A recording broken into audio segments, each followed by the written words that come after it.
regardez votre reportage tranquillement avec Super U, commerçant autrement, à Maran. Regardez votre programme avec Cinéma Tout Vu, DVD, affiches, livres, cartes postales, raretés et photos. La boutique de tous les cinémas, c'est à La Rochelle, 10 rue de la Ferté. Comment s'est passée la semaine? Vous avez vite rebasculé? Ouais, on a parlé lundi, mardi du match qu'on avait fait contre Sale, et après on a vite basculé sur Lyon parce que c'est une grosse échéance et il faut pas se rater ce week-end. C'est pas compliqué justement de passer de l'euphorie de Sale en Champions Cup à y revenir au top 14 comme ça, la transition est pas trop compliquée? Comme disait Seb, justement le fait qu'il n'y ait pas de public, le fait que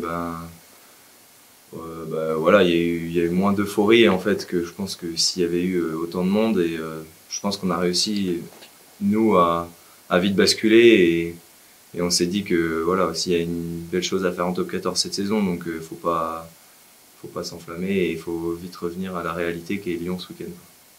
C'est quoi les enjeux pour vous concernant cette rencontre demain? Ça va être un peu un match charnière parce que forcément il reste 6 matchs, on voit qu'il y a des matchs annulés, un peu Covid, il n'y a pas forcément de date pour rechuter pour des matchs, donc ça va être chaud jusqu'à la fin de saison, donc forcément c'est un très très gros match, et voilà. Faut pas perdre de points en plus. Ouais, exactement.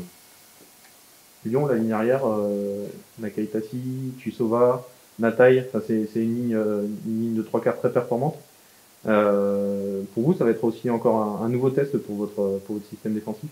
Ouais, je pense que ça va être un défi avec des mecs comme ça qui sont capables de faire de grandes choses, et on avait vu au match aller qu'ils étaient dangereux, et voilà, falloir être vraiment soudés entre nous et pas se lâcher pour contenir cette attaque lyonnaise.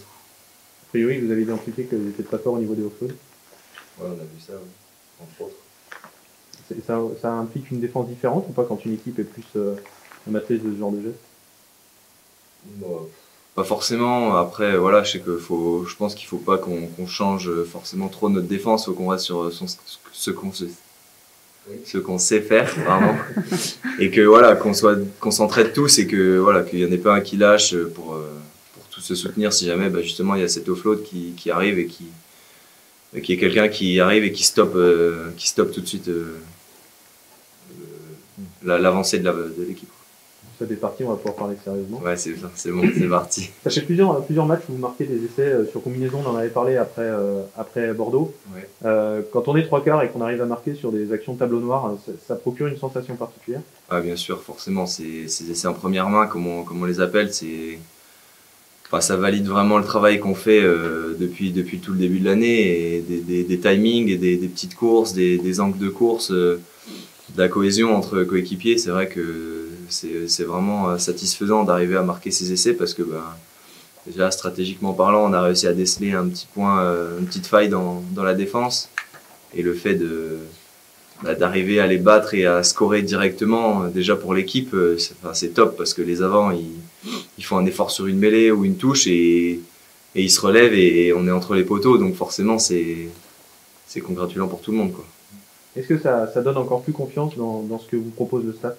Alors bon, avec les résultats, de toute façon, j'imagine qu'il n'y a pas de problème, mais ça, vous me dites qu'il y a vraiment que tout ce qu'ils vous proposent, vous pouvez les suivre les yeux fermés? Ouais, bien sûr, parce que voilà, c'est des petits conseils, des petites choses qui nous proposent, et qu'on voit que ça fonctionne le week-end. Donc forcément, quand on nous propose des choses, on est là, on a envie de les faire, et du coup on est à 100%, et on a la banane, et du coup je pense que ça fait que cette petite part de réussite, elle vient de là aussi, que on est à fond dans le truc, et on rechigne pas à faire ce qu'on nous demande de faire, ce qu'on nous propose entre guillemets.